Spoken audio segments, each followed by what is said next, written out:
In the center of Tallinn lies Vabadus School, the Freedom School. Created in less than 4 months exclusively for Ukrainian students displaced by the war back home, headmaster Olga Salecheva never thought it could be done. First, my reaction was like, are you kidding? To make a school for 500, 600 students, and we have only summer, it's impossible, it's unreal. But last fall, the school did open, welcoming more than 500 students and providing them an in-person education for the first time in months. I was very nervous about being in the school because it's a new atmosphere for me. It's really different from Ukraine, and I actually enjoy it.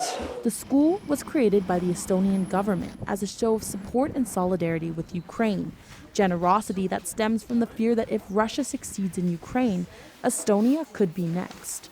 Both countries also share memories of Soviet occupation.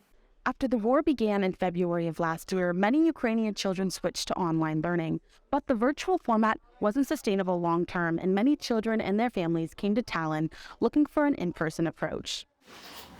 One of the biggest challenges, language. This school is the only one of its kind in Tallinn for grades 7 through 12, teaching 60% of its classes in Estonian and 40% in Ukrainian. If we talk about our school, so it's something new because usually it works when you are like at the first grade, or you have learned this language and then you start to learn only in Estonian language. But here we start from zero. Danilo Baiduhanov finished his studies in Ukraine, but he's at the Freedom School in order to enter university in Estonia, which means he has to learn Estonian. Honestly, it is very difficult language for me, and I think for all Ukrainians. But students adapt. I always miss my Ukrainian school because our class was very friendly, and I enjoyed time spent with them too much. But now I'm happy that I'm in Freedom School because it is a chance for me to continue my studying normally. The school also requires English lessons, Estonian citizenship class, and elective courses like music, art, and photography. Daniel Cole is an English teacher at the school and the only native English speaker here. Despite his decades-long teaching career, he says this is a first.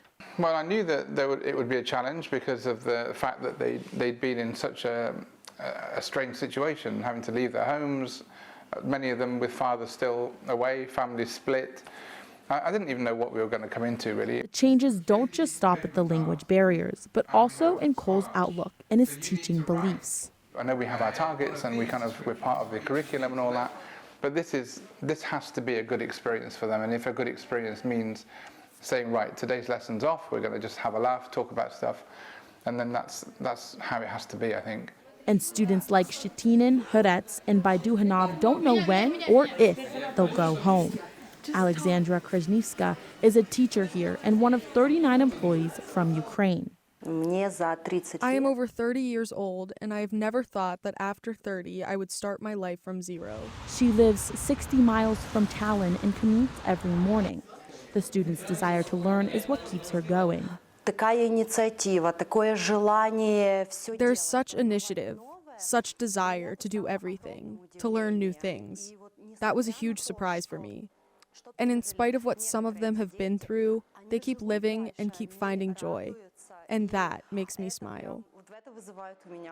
Not only can Ukrainian teachers at the school guide students in a language they're used to, they're also part of their support system. We understand each other very, very well because they also saw the same things. They also saw war. As for the future, I'm sure that Ukraine, of course, will win, and the war will not go in, I'm sure.